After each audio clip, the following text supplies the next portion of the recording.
and maybe just kind of a, okay, got it. Okay, I'm recording. All right. Well, I guess we should start with introducing ourselves. If you want to go first, it's kind of your idea. So I'd take a. Okay, well, I'm Jonathan. We both have journeys that we've come into that we are discovering the biblical idea of who Yahweh is, or Yehovah, and who Yeshua is. And what we would like to portray is pretty much understanding the Bible in definitions of words and concepts, and keeping that in, what would you say, context, and also we kept, every time we talk on the phone, which is almost daily now. I'm Steve, by the way.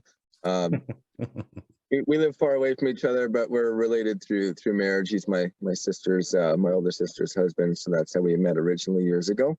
But very recently become really close in our walk, especially. But I would say one thing we kept repeating was, like this, every time we'd find a new little treasure, it was exciting, like, and it was, it's very poetic, like something that you've read over many times. And all of a sudden it hits you, like you just look at it with new eyes one day, or you get a new realization from Yehovah, and it's just, it's poetic, right? And a lot of the scriptures are written in a type of poetry, right? Not in the kind of poetry that we're used to in our, Western culture, as it were. But I just find that, because he's written it right from the beginning to the end, and we're just still discovering it, and it's been written for how long, right? And we're still finding these things in there, right? So, so I don't know how many conversations we've had. We've had many that were, obviously some are sorrowful, some are I'm struggling, but there's a lot of just elated talks and excited talks, revelations, as it were, over things that were just seem to get glossed over. Yes. By friends and family, fellow believers, strangers. It's very hard to find people that are excited about this stuff, and we're just, Jonathan had the idea of we watch a lot of the same kind of podcast, YouTube channels, which I have no problem speaking about to kind of point you in those directions too, because they do some really good in-depth teachings.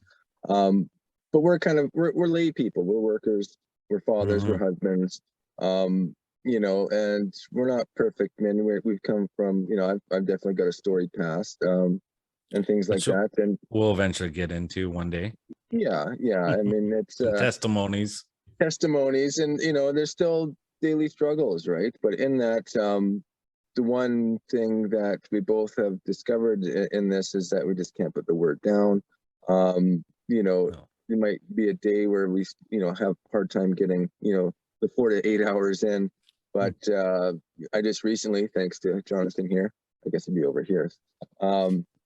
Oh yeah, that's different. Which way? Yeah, because we're mirrored here. It's the first time it's the first time doing a Zoom thing, so we're noobs. We're newbies here. Work with hammers and tools. We don't work with technology, but basically, I forgot where I was going with that. It was good though. Keep going. Yeah, well, we just we kind of want to bring people in to and there's going to be lots of people that are going to be like, who are these guys in here just yakking away, like whatever, but we don't really ever seem to have a point, or like a pre-programmed made up thing. We kind of just start reading, or we say, hey, I was reading something, or I was listening to something, and get excited about it. And one thing we do a lot of is delve into the definitions of the words, the roots of the words, and also there's a lot of manuscript tampering, or translators taking their own license with how they translate things, right, from different source texts. Lost in translation, right? Or things that once you dig deeper to the real meaning of these words, which we sometimes, like even grace, we can talk a lot about grace. In our society today, grace means, to the church going believers, it's unmerited favor. But when you look up the definition in Strong's and the lexicon and all those things, it's merited favor. It's doing something in obedience, and it's like the way I like to put it, the analogy I like to give it is, you have a child that you're trying to teach how to, brush their teeth. They're getting older. They're 3, they're 4, and you're brushing their teeth. And one day you come home and bathroom's a mess, water everywhere, toothpaste lid is off, toothpaste half the tube's gone, and there's just water over the mirror, and you're about to lose your mind and be like, what's going on here? Made a mess in the bathroom. And your kid comes up to me all bright-eyed and happy, like, look, I did it. Like, I brushed my teeth like you showed me, and I put in all this effort, and I kind of bumbled my way through it, but I did it, right? And you're going to be happy. You're going to give them some favor, some grace. And as they get older, as they disciple in brushing their teeth, they'll get better and better at it, and they'll get more and more favor, and then they'll start doing more and more things. And how do you lose that favor? Is through disobedience, right? So favor is just basically like a parental reward of towards your child being obedient. That's the best analogy I like to use for that. But it's favor that is merited, right? So saved by grace, what does that mean, right? So before we get too far in, we should actually introduce what our channel is. Oh yes, that's right. Which we stumble over the name sometimes because it's I am not you. Yeah. But yeah. But I practiced it all day long, so well, you have to forgive Jonathan. He has a slight I got it written down in front of me here. So Yaw's prophetic poetry. There you go.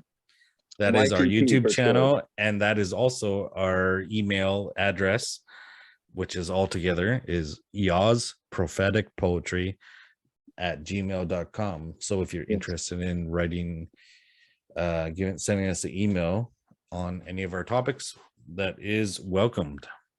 Yeah. Comment, like, subscribe. Comments are definitely, I think, hit the bell button, ting ding ding, notification. We're gonna one day learn how to live stream, and we eventually maybe get some subscribers. So Lord willing. Yeah, so comments definitely. I learn a lot from YouTube comments. Also, a lot of things. Sometimes people drop a little truth bomb in there, a little seed, and it sends you off scurrying down the path, finding some new little treasure to uncover in the scriptures.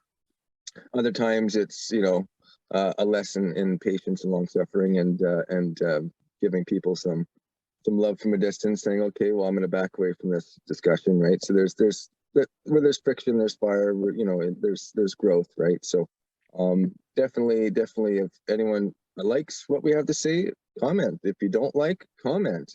Disagree, comment. Like, that's the whole thing, is talking it out, right? And I'm more than willing to change my mind on things if someone can persuade me with the scriptures definitively, right? So otherwise, I'm just going to err on what the belief that I have is, until someone can say, no, you're wrong, and here's the concrete proof, and I'm okay.